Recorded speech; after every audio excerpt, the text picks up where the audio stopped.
दिसतोय आणि माझा सगळ्यांना माझा आवाज व्यवस्थित येतोय. अमित सर, अगर आप कॉल पे बहुत सारे हिंदी लोग भी हैं, उनको मराठी नहीं समझता है, इफ पॉसिबल आप हिंदी में बात कर सकते हो? और नहीं तो आप पंचलाइन्स हिंदी में कन्वर्ट भी कर सकते हो, no problem, okay, as you are comfortable. I try, मैं कोशिश करूंगा कि थोड़ा मराठी, थोड़ा हिंदी ऐसा मिक्सचर करके मैं आपसे कम्युनिकेशन कर पाऊं।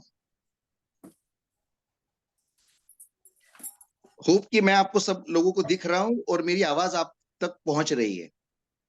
सगळ्यांना माझा आवाज येतोय आणि मी दिसतोय का? Yes sir, yes yes, yes. दिख रहे प्लीज हो आप, कंटिन्यू। और आपकी आवाज भी बहुत लाउड एंड क्लियर है sir. Okay, thank you very much. Hope it's not too loud, बहुत ज्यादा बड़ी आवाज में नो मैं नो बात नहीं सर, कर रहा हूँ। नो नो, अच्छा लग रहा है आपकी आवाज सुन के। आप ओके ओके, तो या प्रार्थने करता ये प्रेयर के लिए जो सॉन्ग आपने लगाया, थैंक यू वेरी मच। लेकिन उसके कॉन्ट्रास्ट, उसके विपरीत, त्याच्या विरुद्ध माझा अनुभव 2 मिनिटाकरता असा होता की मला 7 ते 7:15चा वेळ साधारणपणे माझी बोलणं सुरू होईल असा दिला होता. आणि तेव्हा तुमच्या सगळ्यांच्या लाडक्या हर्षद सरांनी सगळ्यांना आपापले बांबू हातात घ्यायला सांगितले. तेव्हा संकटकाळी बाहेर पडण्याचा मार्ग मला शोधायचा माझा विचार झाला होता. तर एनिवेज मी माझं बोलणं बिगिन करतो. तर मला टॉपिक दिला आहे आणि मी तो स्वइच्छेने घेतला आहे, तो म्हणजे इफेक्टिव्ह कम्युनिकेशन. म्हणजे आपण संवाद साधणे, जिसको हिंदी में आप ऐसा कह सकते हो कि जिससे आप लोगों से रूबरू हो सकते हो, जिससे आप लोगों से बात कर सकते हो, जिससे आप अपनी बात लोगों तक पहुंचा सकते हो, इफेक्टिवली पहुंचा सकते हो, अच्छी तरह से पहुंचा सकते हो। तो ये मेरा टॉपिक है। तो पहली बात तो ये है कि कम्युनिकेशन, अगर हम इसके बारे में सोचे तो हम कम्युनिकेशन यानी क्या, इससे शुरुआत करेंगे। तो जिस तरीके से हम व्यक्त हो, जिस तरीके से हम अपनी बात को सामने वाले तक पहुंचाए, आपण ज्या पद्धतीने व्यक्त होऊ शकतो अशा पद्धतीचं जो प्रोसेस आहे त्याला आपण कम्युनिकेशन असं म्हणू शकतो. तर हे आपण प्रत्येक वेळेस उठल्यापासून आपण करत असतो.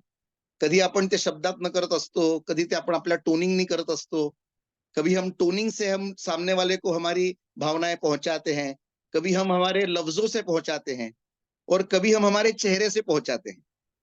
तो अलग अलग तरीके से हम अपने अपने आप को व्यक्त करते हैं, अपने आप को सामने वाले तक पहुंचाते हैं, उसी को हम कम्युनिकेशन कहेंगे। सबसे इंपॉर्टेंट बात कि कम्युनिकेशन यानी संवाद, और यही कम्युनिकेशन कहां से शुरू हो सकता है? तो हम लोग बहुत सेल्फिश हैं, तो will start the thing with self. हम अपने आप से कम्युनिकेशन कैसा कर पाते हैं और हम कैसा करते हैं, क्योंकि उससे ही शुरुआत होती है। अगर आप अपने आप से कम्युनिकेशन अच्छा कर पाए तो आप लोगों से अच्छा कम्युनिकेशन कर पाएंगे। अगर आप खुद के बारे में अच्छा सोचते हो तो आप लोगों के बारे में अच्छा सोचेंगे। तो इसलिए communication starts with yourself, it begins with yourself. Communication हे स्वतःपासून सुरुवात होते असं मला वाटतं। म्हणजे संवाद हा आपण आपल्याशी कसा करतो ह्याला आधी महत्व आहे। समजा आपण आपल्याशी चांगला संवाद केला तर आपण लोकांशी चांगला संवाद करू शकतो। तर इट बिगिन्स विथ यू। त्यामुळे आपण आपल्या स्वतःशी, अपने खुद से हम कैसा कम्युनिकेट कर पाते हैं, ये इंपॉर्टेंट है। जितना पॉजिटिव, जितना हैप्पी, जितना आशावादी हम सेल्फ से कम्युनिकेशन कर पाए, उतना ही हम लोगों से कर पाएंगे। तो मेरा आपको सुझाव यही है कि जितना हो सके अपने आप से पॉजिटिव, हैप्पी, आशावादी और और अपने आप को अच्छा लगे ऐसा कम्युनिकेशन, ऐसा संवाद हमने खुद से साधना चाहिए। अब आते हैं कि हम कम्युनिकेशन अदर्स से कैसा करें। तो अदर्स से जब हम करते हैं, जब हम लोगों से रूबरू होते हैं, तो पहली बात तो, एक तो अगर किसी से नई पहचान है तो naturally you begin your communication with your gesture. आपका बॉडी जेस्चर कैसा है, आपकी आंखें कैसी हैं, आप उनके तरफ देखते कैसे हो? Always with a smile. अगर आप किसी से पहली बार मिलते हो तो it will always give you a good start. It will always give you a good beginning. और जब हम कम्युनिकेशन लोगों से करते हैं, जब ऐसे लोगों से जिनको हम पहले से जानते हो, तो ये इंपॉर्टेंट है कि हम किसी भी पूर्व ग्रह से उनसे कम्युनिकेशन ना करें. जैसे कि आज अगर मेरा किसी के साथ झगड़ा है और हो गया, किसी के साथ कुछ अनबन हो गई, तो that is not for life time. कोई जिंदगी भर का झगड़ा नहीं है. आप किसी बात पे उनसे मेल नहीं खाते, आपके विचार इतना ही हो गया है. लेकिन बहुत बार ऐसा हो जाता है कि हम जब नेक्स्ट टाइम उसको मिलते हैं तो पूर्व ग्रह से मिलते हैं विथ प्रेजुडिसेस, कि मन में ऐसा कि इसने मेरे साथ ऐसा बुरी तरह से मेरे से पेश आया. तो ऐसा नहीं होना चाहिए. जैसे हम हर्बल लाइफ में हमारी मॉर्निंग की हमारी जो शुरुआत है वो अफ्रेश करते हैं, वैसे ही अफ्रेश करना चाहिए कि पूर्व ग्रह से नहीं. जो कल हो गया वो बात हो गई, बीत गया, कल बीत गया. You will not be in a position to change it. जो बीत गया उसका एक क्षण भी आप चेंज नहीं कर पाएंगे. तो क्या चेंज कर सकते हो? वो है आने वाला क्षण, वो आपके हाथ में है. तो इसके वजह से पूर्व ग्रह से अगर आप ना किसी से बात करें, वो चाहे आपके फ्रेंड्स हो, चाहे आपके रिलेटिव्स हो, चाहे आपके फैमिली में हो. हमारा किसी के साथ झगड़ा हो जाएगा, घर के अंदर ही किसी के साथ झगड़ा हो जाता है. So you should begin your day afresh. The way you begin the morning with the afresh drink, that's the same way you have to start the day afresh every day, new innings. जैसे किसी को cricket में अगर interest है तो मैं एक example दे सकता हूं कि अगर पहले दिन किसी ने 100 बनाए हो तो सुनील गावस्कर उसको सलाह देता है कि टेक अ फ्रेश गार्ड. कल सवेरे एक फ्रेश गार्ड लो. ऐसा समझो जैसे यू आर नॉट आउट, लेकिन फिर भी आप पहली बार क्रीज पे आए हो. And start your innings from zero, from scratch. Zero से शुरुआत करो. This is the way you have to begin your day. ऐसा ऐसा मुझे लगता है. अब रही बात कि अपने से छोटे जो एज से हो, पोस्ट से हो, पैसे से हो, उससे आप कैसे संवाद करते हो. This is where your real character comes out. क्योंकि जो बड़ा है आपसे, जैसे आपके पिताजी हैं, आपके बॉस हैं, आपके कस्टमर हैं, ये आपको इंपॉर्टेंट है. आपको ना चाहकर भी आपको उनसे अच्छा बर्ताव करना ही पड़ता है. लेकिन जो छोटे हैं वो आपको चॉइस है, आप कैसे उनसे बात कर सकते हो. तो एक आदमी का रियल कैरेक्टर उस तब पता चलता है जो अपने सबऑर्डिनेट से, अपने से छोटों से वो कैसे रूबरू हो, वो कैसे संवाद करे. So your real character comes out when in a way you talk to your juniors. किसी अपने जैसे घर में हाउसकीपिंग वाले लोग आते हैं जो अपने कॉरिडोर साफ करते हैं, जो हमारे से रोज कचरा हाथ से हमारा लेते हैं, या हमारे घर में जो मेड आती है, जो जो काम वाली आती है, या फिर हमारे ऑफिस में जो लोग हमसे छोटे हैं या अपने असिस्टेंट हैं, उनसे हम कैसे बर्ताव करते हैं, उससे आपका रियल कैरेक्टर सामने आता है. So it is very important how you talk to your juniors in any way. Junior can be by age, can be by post, can be by money, can be by stature, by anything. एक simple example कि अगर हम road से चल रहे हैं, हम scooter से जा रहे हैं और एक रिक्शे वाला आपको कट मारता है.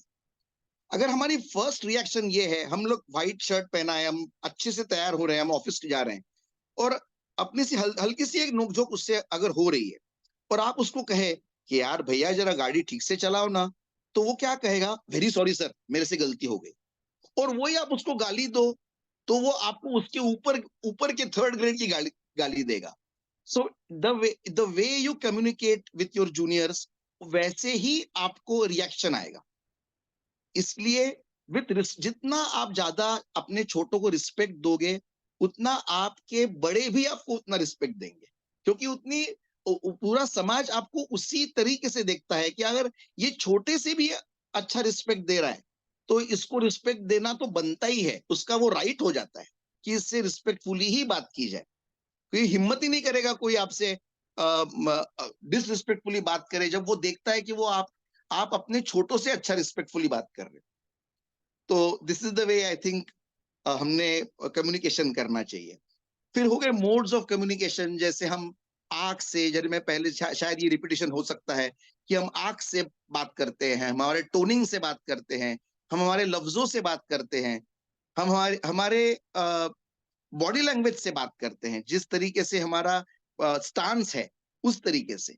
जैसे कोई अगर बोल रहा है और आप उसको ऐसे क्रॉस हेडेड आप उससे बात करो, आपका फेस उसकी तरफ मत दो, आप आई कांटेक्ट उसको मत दो, तो नेचुरली उसको एक मैसेज जाता है कि you are not interested, and then he loses interest in you.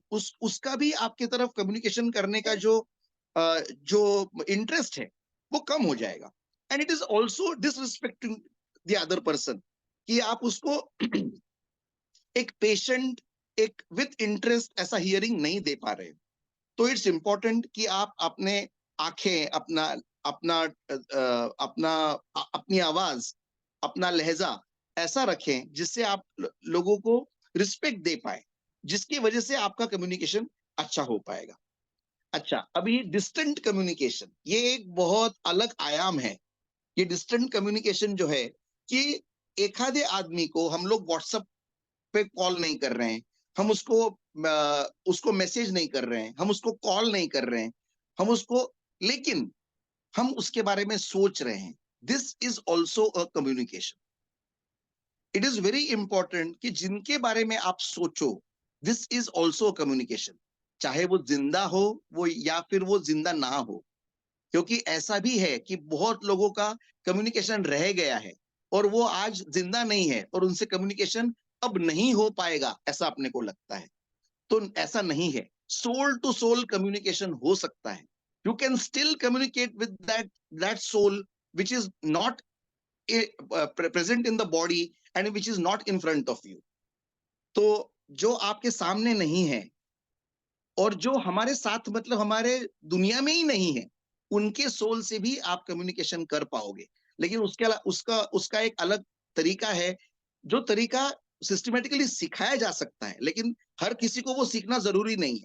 जरूरी ये है कि आप जब उनके बारे में सोचो तब उनको ब्लेसिंग्स दो, अगर वो बड़े हैं, अगर वो छोटे हैं तो उनको विशेष दो और उनके बारे में अच्छा सोचो। This will also be a communication, ये भी एक कम्युनिकेशन है, उनसे भी एक संवाद है। तो ये भी इंपॉर्टेंट है कि जिनसे आपको ऐसा लगता है कि अब जिनके साथ कोई कम्युनिकेशन नहीं है, चाहे वो जिंदा भी हो लेकिन उनके साथ अपनी बात बंद हुई है, तो उसको भी, उनके सोल को भी आप अच्छी तरह से अगर आप सोचे, अगर अगर अगर एक पॉजिटिव आपका नजरिया रखें और एक पॉजिटिव सोच से आप उनको कम्युनिकेशन करें, तो हो सकता है कि अगले फ्यूचर में कुछ ना कुछ अच्छा हो, जिस उसको भी लगे, क्योंकि आप अच्छी ही वाइब्स अगर भेजोगे तो वो आपको ही रिबाउंड होके आएगा। तो उनके तरफ से भी कुछ अच्छा ही, पॉजिटिव ही आ सकता है।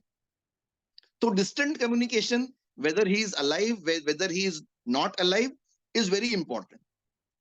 उसके बाद थैंक्स गिविंग, जिन्होंने भी आपको लगता है कि जिन्होंने कुछ अच्छा किया दिन भर में, तो उनको बैठ के जब आप आपकी दिन की शुरुआत करते हो, उनको एक थैंक्स दे दो। चाहे वो डायरेक्टली फोन करके ना हो या कि मिल के ना हो, लेकिन आपके मन में उनको एक थैंक्स दे दो, तो he will also have a good vibe about you. You will have also a habit to send positive vibrations to them. इसके विपरीत आपका अगर किसी के साथ झगड़ा हुआ, फिर भी उसको फॉरगिव करना, मन ही मन में उसको फॉरगिव करना, ये बहुत इंपॉर्टेंट है। जब आप किसी को फॉरगिव कर देते हो तो आप उससे छूट जाते हो। सो बी सेल्फिश एंड फॉरगिव। जब तक आप एखादे ऐसे इंसान को जिसने आपको दुखाया हो आप फॉरगिव नहीं करते, तब तक आपकी पीड़ा बढ़ती रहेगी लेकिन कम नहीं होगी। So it's very important to forget and forgive, ऐसा मुझे लगता है। और आखिरी आखिरी और सबसे इंपॉर्टेंट, हम में से कम 99% लोग ये भगवान को मानते होंगे।